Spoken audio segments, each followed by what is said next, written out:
Story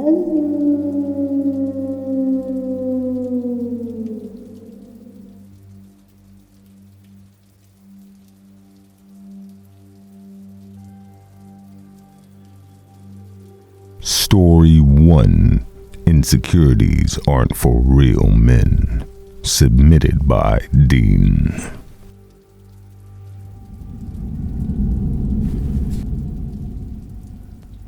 You know how you think you know someone, like really know them, but then you realize you've been living next to a complete stranger. Well, that was me with my best friend, Jason. We've been tight since middle school. I was always kinda academically inclined, sports, scholarships, valedictorian, the whole 9 yards. Jason, on the other hand, had it rough from the get-go. Broken home, poor as dirt, but with dreams as big as anyone's. We got close, and soon enough, I started helping him out, tutoring, lending him stuff for school, just giving him a hand where I could. Dude got into college on an academic scholarship, thanks in part to hours we spent studying together. I always thought we were like brothers. For real, he got a job, and things seemed to be looking up for him. But then, I started noticing small things, stuff that made me uneasy. When I landed a killer job straight out of college, he congratulated me, but spent the whole night talking about his job and how he was doing big things too. If I ever mentioned a promotion, he'd bring up his own accomplishments. Always something a little bit better, a little bit grander. That's when weird stuff started happening. I'd get anonymous texts telling me to stay away or watch my back. My social media got hacked. Private photos leaked. Rumors spread. At first, I thought it was some random hater, but it felt more personal each time. That one night, it got real. I was working late, and by the time I left the office, it was already pitch black. I was walking to my car when I noticed a shadowy figure trailing behind me. My gut told me something wasn't right. Every time I picked up the pace, so did the figure. So I reached for my phone to call for help. But right then, it died. Classic, right? Now I'm not dumb, so I immediately switched directions. Tried to lose this guy in the maze of parked cars. Finally, I thought I shook him off, so I made a dash to my car. Just as I unlocked the door, I heard footsteps charging at me. I jumped in, locked the car doors just as the person slammed against the window. "You think you're better than me?" he yelled, his face covered by a hoodie. But then he pulled the hood back, and the man, you won't believe it was Jason. "Jason, what the hell are you doing?" I couldn't even process it.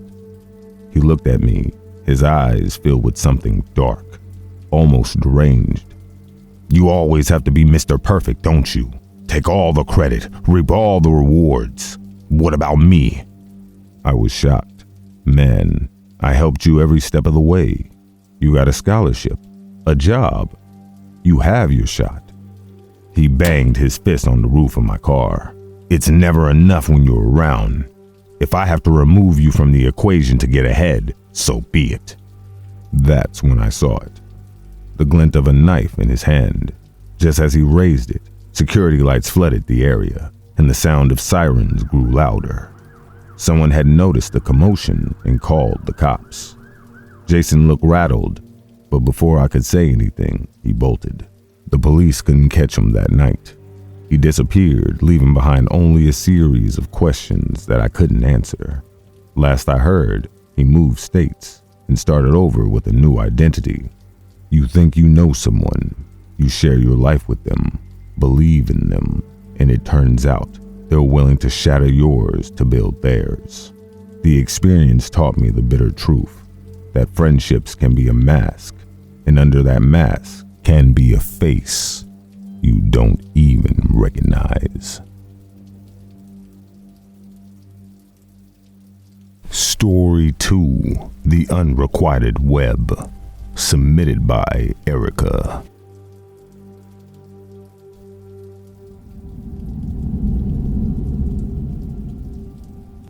I was 19 and I was working part-time at a cafe.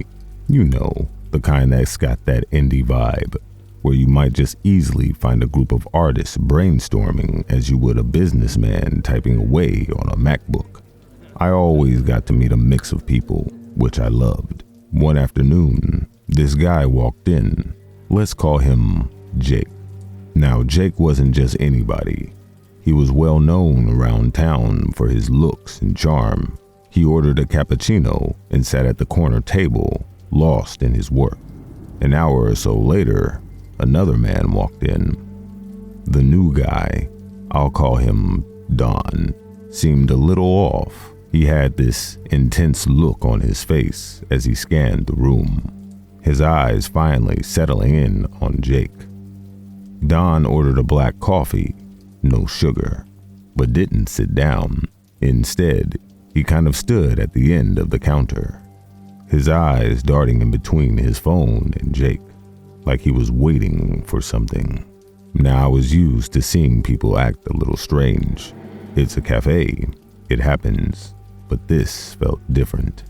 Eventually, Don approached Jake, and they had what seemed to be an awkward conversation. Jake, being the polite guy he was, even smiled and patted Don on the shoulder before going back to his work. Don, however, looked like he won the lottery. He looked at Jake's shoulder touch like it was some grand gesture. Something wasn't right, but who was I to judge? Days went by, and Jake became a regular. Don did too, but he never ordered anything after the first coffee. He'd just sit at the table, far from Jake, staring at him with a strange intensity and typing away on his laptop. Yeah, super weird, right? It got scarier when I started receiving anonymous messages on social media. At first, they were just questions like, "How do you know Jake?" Or, "Are you close with Jake?" It felt uncomfortable, but not exactly a cause for alarm. Then, the tone changed. The messages became more hostile. "You don't deserve him. He's not for you." Honestly, I didn't know what to make of it. It took me a few days to connect the dots. That's when I started paying more attention to Don. And to my horror, I caught him taking pictures of Jake and me when he thought I wasn't looking. That was the tipping point. I had to confront him. I walked over to Don and asked him flat out what his deal was. He looked up, his eyes filling with a mix of surprise and weirdly delight. "So you finally noticed me," he said. Then his eyes narrowed. "Jake should be with someone like me, not with someone like you." My stomach sank. What is he talking about? I asked him why he felt that way, and it all came pouring out. Don was infatuated with Jake. Obsessed, really.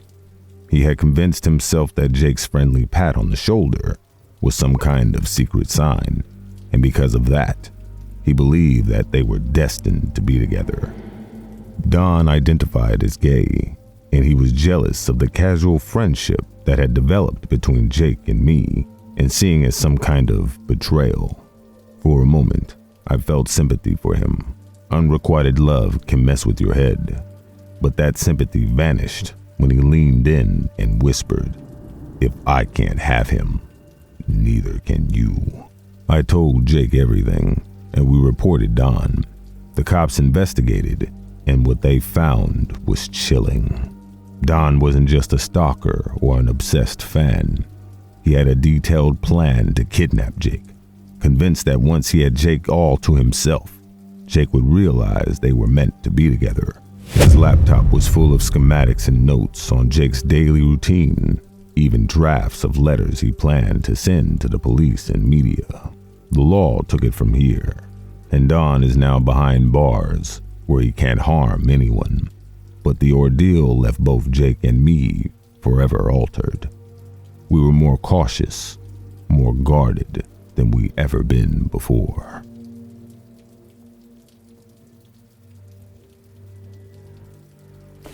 Story 3, The Green-Eyed Stranger, submitted by Henry.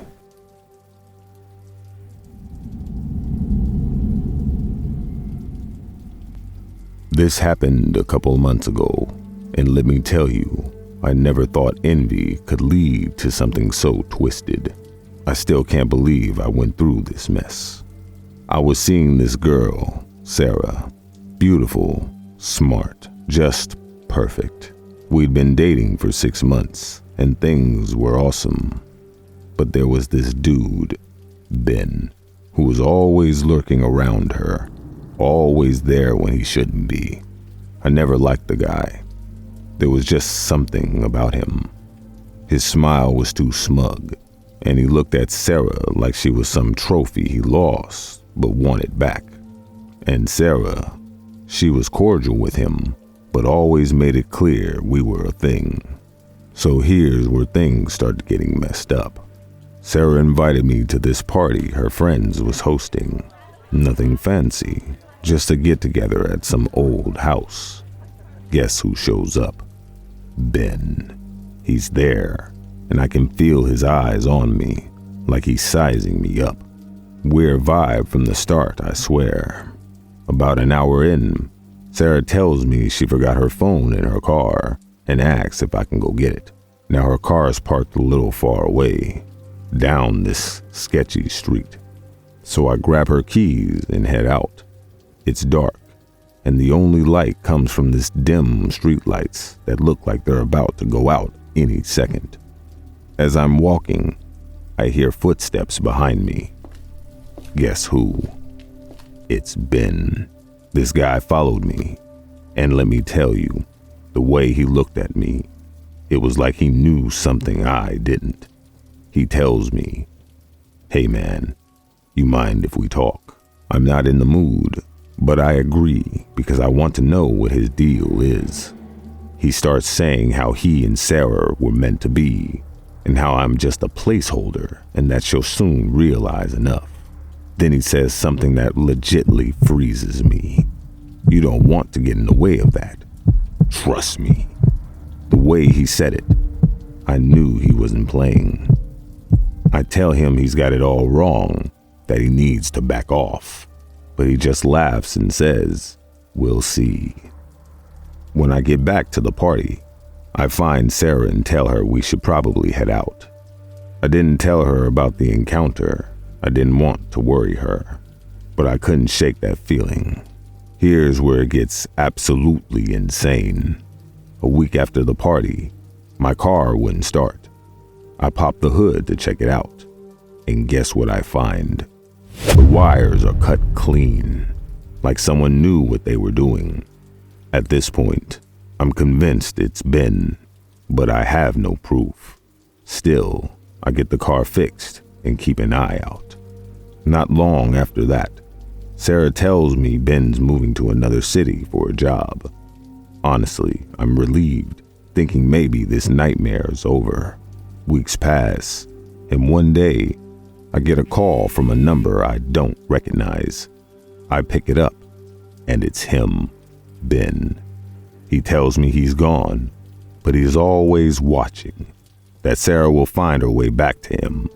He hangs up before I can even respond.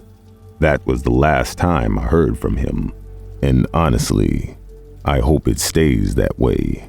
But here's the kicker. Last month, I found a small envelope tucked under my windshield wiper. No return address.